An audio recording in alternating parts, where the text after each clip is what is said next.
Good evening, everyone. Welcome back to the Bullpen Podcast. Happy Sunday, everyone. I am your host, Adam Kunos. You can follow me on Twitter at Kunos19. You can also follow the Bullpen Podcast on Twitter as well at the Bullpen Pod. Also, make sure to subscribe to our YouTube page as well for all of your latest baseball content this upcoming season. We are sponsored by Fanatics. Use the Linktree link in our Twitter bio to head over to Fanatics for all of your Major League Baseball gear and World Baseball Classic gear, as we have spring training gear and 2023 World Baseball Classic gear that will be available within the next coming weeks. Hope everyone has had a great week. My week has been fantastic. Earlier this week, I did have a chance to celebrate my 15th service celebration or service with the Walt Disney World Company here in Florida. If you don't know, I am a cast member with the company. I have been with the company 16 years officially, but 15 years full-time as I was able to be full-time with them 15 years. So that has been a busy week. I was celebrating with my wife. She came down to the celebration with me, so we had a fantastic time at the Magic Kingdom theme park this week. Going forward, we are going to be talking about the National League Central today. We're going to be looking at what moves that the teams have been made in the National League Central. Also, what team will be able to win this division again? This division was won by the Cardinals last year, so we are going to look at each team in the division, and we're going to look at who will win this division this year. But first, we are going to talk about a couple of news stories that have been going on in Major League Baseball. The first one is we're going to talk about a story that was broken by sportslogos.net. This is Nike's and Major League Baseball's new 4+1 rule for uniforms. So it was announced in the last couple of weeks, I would say, that the Seattle Mariners have announced that they will be dropping their primary road jersey tops this upcoming season. They'll also be dropping their powder blue spring training jerseys. And this is into effect of Major League Baseball's and Nike's rule to limit baseball teams to only 4 uniforms plus a City Connect jersey in their jersey rotation. So last year, the Seattle Mariners, I'm going to use an example, had about 6 jerseys in the rotation. They had their primary home jerseys, their primary road jerseys, their Northwest green alternate jerseys, which are worn mostly at home, their navy alternates, which have a Seattle script on, which they mostly wear on the road as well. They had a powder blue Mariners jersey, which was only worn for spring training. And then they had a cream throwback jersey, which kind of utilized their old blue, royal blue, and gold colors that they wore back in the 70s. So with that rule being in effect, the Seattle Mariners had 6 uniforms in total. However, they did have to limit them to 4 jerseys. So they did drop their primary road tops and their powder blue jerseys. So going forward, they are going to be wearing their navy road tops on the road for the entire season. So when you see the Seattle Mariners playing on the road this year, they will be wearing their navy alternate uniforms on the road. So it's the script Seattle. They'll pair those with the road gray pants. But what about the home team wears a navy jersey or a royal blue jersey? Well, then they'll switch to their Northwest green jersey going forward as that happens. So we're going to be interested to see how the Mariners do this year. But what other teams does this affect this upcoming season? So it's been reported that the Tampa Bay Rays will also drop their primary road tops as well, as they have 5 jerseys in their rotation: home, road, 2 alternates, and their throwback 98 jersey. So we'll see what the Rays do. This will also affect teams like the New York Mets, Arizona Diamondbacks, the Pirates, Rangers, White Sox, and I believe a couple other teams who have more than 4 jerseys in the rotation. So no official announcement has been made yet by any other Major League Baseball team. However, the Mariners are the first team to announce that they'll be wearing just a primary alternate jersey on the road. So we'll see that going forward.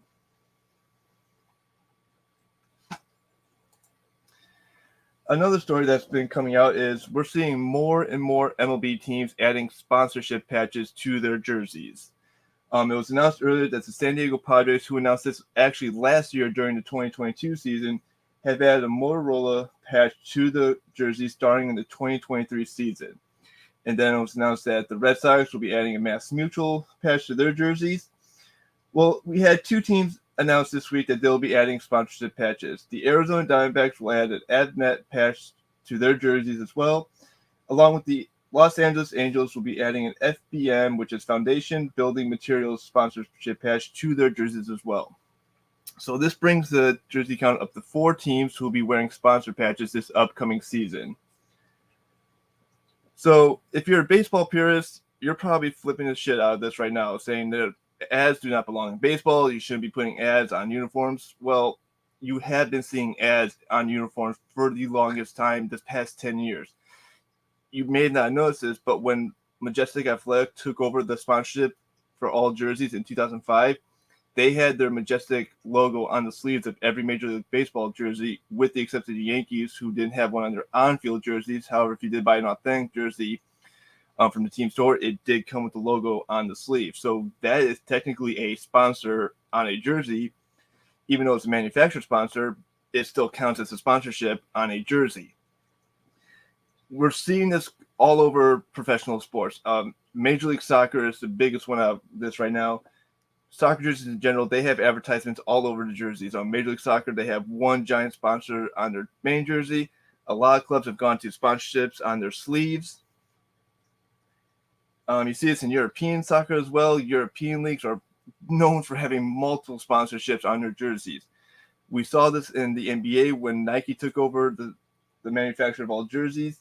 They started adding the little 2x2 sponsors on their jerseys.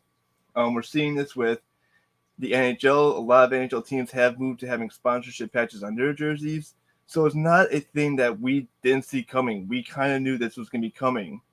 I will say, since the pandemic started in 2020, professional teams are looking to make a little more money because they lost a ton of revenue when fans were not allowed in the stands during the majority of the 2020 season and for half of the 2021 season before they finally reopened stadiums to full capacity. So teams were looking to make a little more money, and sponsorship patches are a way to bring in more revenue. Now, this is not going to be something that you're going to be like, oh, I'm never going to buy another jersey ever again. You will still be able to buy an authentic jersey without the sponsorship patch. You can buy an NBA jersey without the patch. That can be done. So if you go buy a jersey at one of the team stores, it will come probably without the sponsorship patch. Or if you really want the patch added, they can add that on for you. So completely up to you, but this is a thing that is not going to go away anytime soon, folks. We're seeing more sources that the Cincinnati Reds will add a Kroger patch, and the Astros will add an Ox Energy patch as well in the upcoming season. Now, those have not been officially announced yet. Those are just sources that I saw from a sportslogos.net article. So we'll see if those actually come to true, and we'll see if more teams will add a sponsorship patch coming up. Now, we're going to talk National League Central Division today. About 4 or 5 weeks ago, I was on the Lockdown Brewers podcast with Brandon Snyder, and I talked a little about the National League Central. So we're going to see what I talked about then and now, if anything has changed, because there has been a ton of moves made by all 5 teams in the division. And we're going to see which team has made the most significant improvement within this division. And we're going to start with the north side of the team that I cheer for. Obviously, I'm a huge White Sox fan, but we're going to talk about the north side team, the Chicago Cubs. Last year, they went 74-88, 3-win improvement from 2021, so they did take a small step forward, but they're still not a playoff team. They're still kind of in that rebuilding mode. However, they were one of the biggest spenders this offseason. If you would have said the Cubs would have been the biggest spender this offseason, I would have not believed you. I would have said, nah, you're full of crap. But they went out and they brought in a ton of free agents, and they spent a lot of money this offseason. They added Cody Bellinger, Brad Boxberger, Dansby Swanson, Tucker Barnhart, Eric Hosmer, and they brought in Trey Mancini as their DH. So they went out and spent a ton of money this offseason. The Rickett family, when they took over, they said that they were going to invest not only in the team, but the stadium, and they have pretty much kept that word. Since bringing the World Championship in 2016, they are still investing in this team. They're still pouring money into this franchise. which is what you want to see out of an owner that owns a franchise, a storied franchise like the Chicago Cubs. We all know that they had the 808-year curse with the Billy Goat, couldn't win a World Series, couldn't get past the National League Championship Series for a while. But they are pouring money into this franchise, and it's starting to pay off. We saw they had this amazing playoff run from 2015 to 2020. Obviously, 2019, they lost a wild card play-in game to the Brewers, but they will rebound in 2020 and make the playoffs in that shortened season.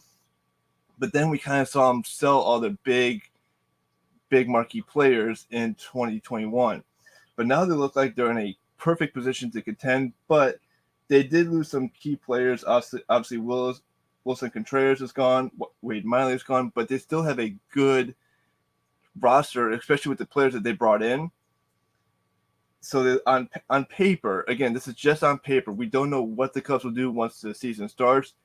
If the health of these players is going to be good going forward. But on paper, the Cubs look like they are a playoff team. If you were to set this roster on paper from starting from leadoff batter to your number 9 hitter, they look like they're a contending team. However, again, it's on paper. Paper means jack shit before you get to spring training. Once you get to spring training, can players stay healthy? Will players run the droughts going in? Can they start the season off on the right foot by winning series, by getting ahead of their National League Central competition? And that's one of the keys for me for this season is will the free agent signings pay off? Again, Brad Boxberger is a great addition to the rotation for them. I think picking him up from Milwaukee was a great offseason signing. You bring in Dansby Swanson, who is a good middle infielder who will provide some pop in that lineup. Eric Hosmer and Trey Mancini and Cody Bellinger could all see play time as DHs. But the Hosmer-Bellinger situation, I think it's going to be interesting. I'm not going to say that they're bad signings. It's just interesting that the Cubs brought in these two particular signings that they think that can help this team. This is a very young team, but they brought in a lot of veteran talent that's going to help them out. And we'll see if this does translate into on-field success and a playoff run. So, again, Cubs were a huge spending in this offseason. So we'll see exactly what happens. Our next team that we are going to talk about are the Cincinnati Reds. Last year, they went 62-100. That was a 21-win decrease from 2021. So they actually took a huge step backwards this offseason. Last season, actually. They did add Luke Miley as a catcher, Will Myers from first base. But they did lose Mike Moustakas, DH. They designated for assignment, and he was officially released by a team. So that's a veteran team. That's a veteran player that is no longer on a team. The Reds are a very unique team that I don't think that they're going to necessarily be a bad team. They're necessarily going to be a good team. They're going to be a very questionable team going forward. Again, it's hard to look at this team and say, what are they doing? Because they didn't really make that many offseason moves that really stood out for me. I think the Will Myers deal, bringing him into the club, is a good deal. I just don't think that this will be the right fit for Will Myers going forward. Again, Cincinnati is a very tricky team going forward. It's going to be hard to see what they do this season. Again, a key for them is, they took a huge step back in 2020. It looked like they were going to improve in 2022. It looked like they were going to take what they did in 2021 and kind of build on that success, but they took a very large step backwards. And will this be the season? Joey Votto is still a mainstream name for the Cincinnati Reds. He has been for a very long time. But will this be the year that Joey Votto is finally traded from the Cincinnati Reds? Will he be traded during the offseason or even during the season? So we will see if Joey Votto remains a Cincinnati Red after 2023. I think that's going to be one of the big key questions for him is will he stay with the team? He has been with this team now for a very long time. He is mainly the name of the Cincinnati Reds franchise. So will he be with this team at the end of 2023 is the biggest question, I think, for the Reds going forward. Now we're going to move on to the Milwaukee Brewers, and if you're a Brewers fan listening to this, I know I was on the Locked On Brewers podcast. I said the Brewers did have a good offseason, but I'm going to dive a little deeper into the Brewers because of what they had this past season. So they went 86-71 in 2022, 9-win decrease. They had a 90-plus win season in 2021. They did take a small step backwards. However, they did make a late season charge last year for an NL wildcard spot. However, they lost out to the Phillies, who we all know ran on to the World Series before losing to the Astros. Key additions that the Brewers made: Wade Miley, Joseph Hernandez in a trade with Seattle. They also brought in Abraham Toro with the trade with Seattle, Owen Miller via trade with the Guardians, Brian Contreras, and William Contreras. So overall, they've had a pretty decent offseason. I'm not going to say it was a bad offseason. They had a pretty decent offseason. They did lose Andrew McCutchen and Brad Boxberger over the offseason. I don't think there's going to be huge impact losses that they're going to feel. Andrew McCutchen, I said that was going to be a name that we're going to miss. Wasn't necessarily a huge impact for the Brewers. He did have a decent season, not just an all-star season that we're used to seeing him when he was with the Pittsburgh Pirates and Philadelphia Phillies. Got a little carried away there. I think the Brewers are a good team. I think they will contend for an NL Central title this year. It's just they had a lot of things going right last year before a lot of things went wrong. I mean, they were leading the NL Central around the All-Star break. Then they traded their closer. They did a couple of questionable trades, and they just kind of fell off the wagon. I think they did have a good chance to win the NL Central last year, but it just didn't work out. The Cardinals kind of caught fire at the right time and pulled away from the division, and the Brewers couldn't keep up what they had in 2021. Now we're going to look at 2023. I think they have a good idea of what they need to do, what they've learned in 2022. I think it's going to be make sure they can keep that momentum going forward, make sure they keep winning against teams that they need to beat. You have to beat the bad teams in your division and the National League, and also the bad teams in the American League. As we move to that balanced schedule, you have to beat all these bad teams and beat the good teams as well. Keys for this are the Brewers are, can they learn from what they did in 2022? Can they learn from their mistakes in 2022 and hold on to a Central Division lead this year? So if they put 2022 behind them, I think 2023 will be a good year for them. It's going to be a very competitive year, obviously, with what the Cubs did, what the Cardinals can do. I think it will be between these three teams in the National League Central. But again, I think the Brewers do have a little bit of an edge over the Cubs, as in they do have that playoff experience. They do have that little competitive experience going into September and October. So we'll see exactly what happens going forward with the Milwaukee Brewers. Moving on to the Pittsburgh Pirates. The Pirates also went 62-100 last year. Whopping 1-win improvement from 2021. They took a step in the right direction. Granted, it was a very small step forward. However, they did have a pretty decent offseason. They bring in Carlos Santana, Vince Vasquez, Rich Hill, and they reunite with Andrew McCutchen, who last played with the Padres in 2017. He was obviously a part of that 3 years where the Pirates were in the playoffs. They also add Ji-Man Choi in the trade with the Rays.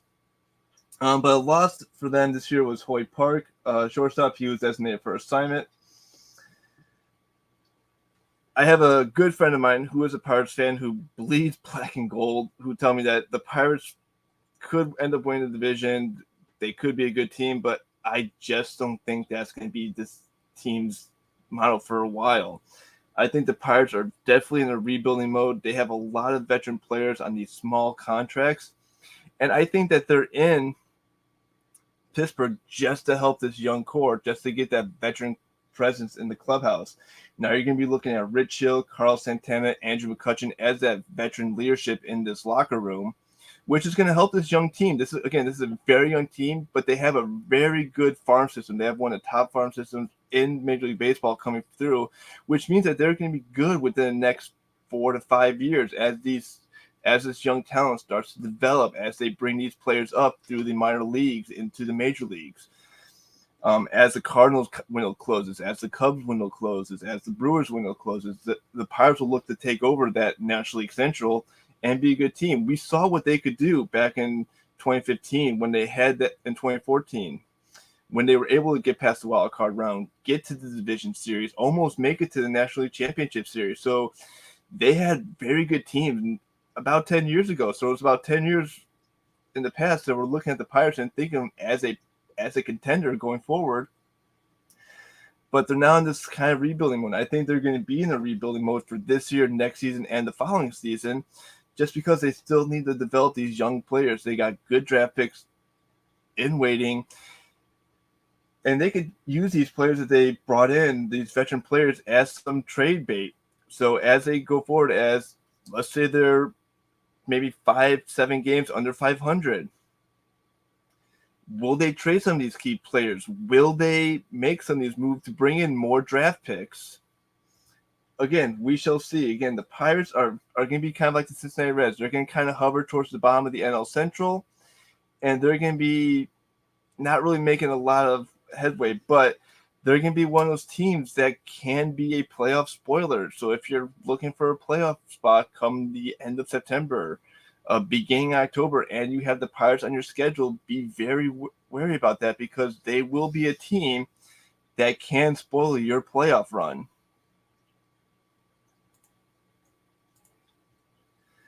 Now, the last team we're going to talk about are the St. Louis Cardinals. They are the defending division champions. They win 93-69, 3-win improvement from 2021.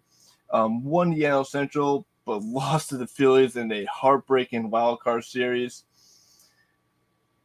They did have some key additions. They added Wilson Contreras, free agent from the Cubs, as their catcher. They lost Corey Dickerson, Jose Quintana, Albert Pujols, and Yadier Molina, both to retirement this past offseason. We wish them the best, and we'll probably see him in Cooperstown within 5 years. When I talked to Brandon on the Lockdown Brewers podcast, I said that the Cardinals didn't really need to have a big offseason. They still have a lot of good players on this team. I think they got one of the best infield corners with Goldschmidt at first, Arenado at third base. They have a great infield core.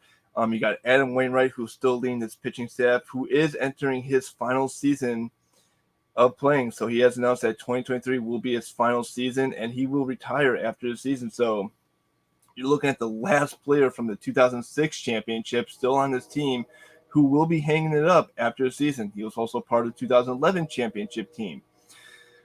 So I know last year was a gut punch when the Cardinals said goodbye to Pujols and Molina. It's going to be even harder when you have to say goodbye to Adam Wainwright, who has been one of your leading pitchers in this franchise for almost the last 9 years, as long as his playing career. But you have the reigning MVP in Paul Goldschmidt. You have another MVP candidate in Nolan Arenado, who are going to be the core of this lineup. You put Goldie at 3. You can put Arenado at 4. You can flip-flop those two as well. And they're a very dangerous hitting combo.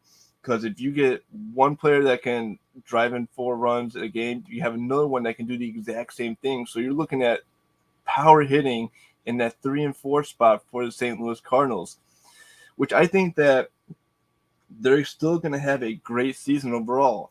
Are they going to win the NL Central?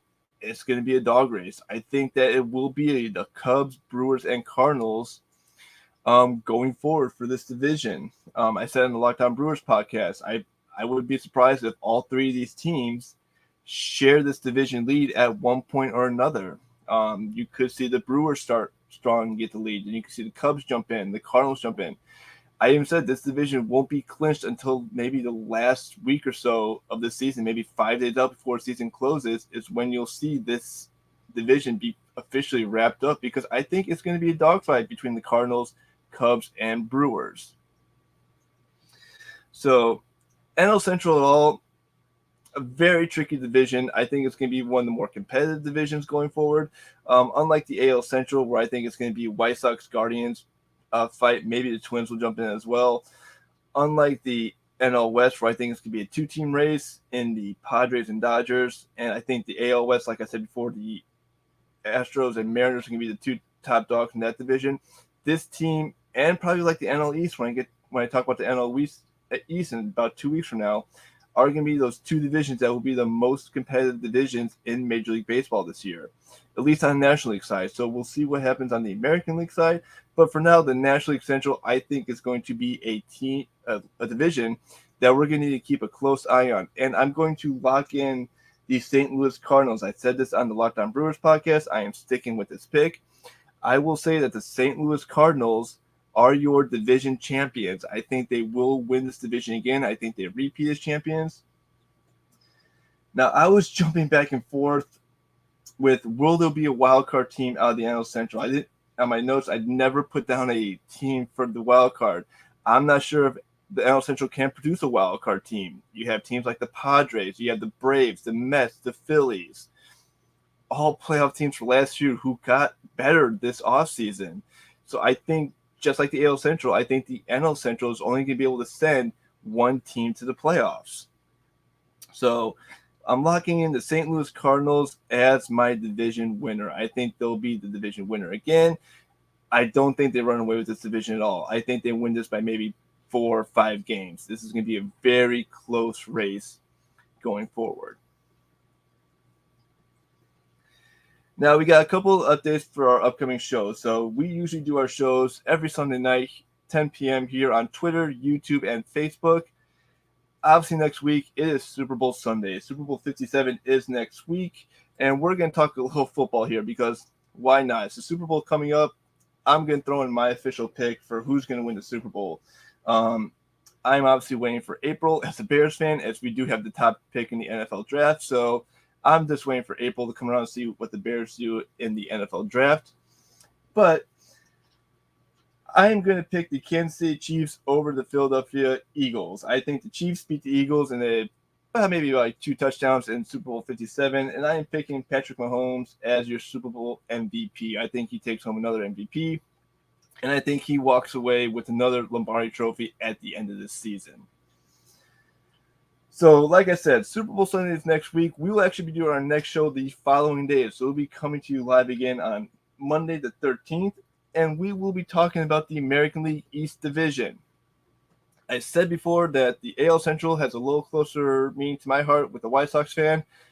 A little bit crazier with the American League Division, as my wife's a Rays fan, and she comes from a Red Sox Yankees family. So if I don't pick one of those teams in the playoffs, I'm probably going to get yelled at from one of those fan bases if I don't put one of those teams in the playoffs. So I hope you guys are going to have a great Sunday. Enjoy your week. Enjoy the lead up to the Super Bowl.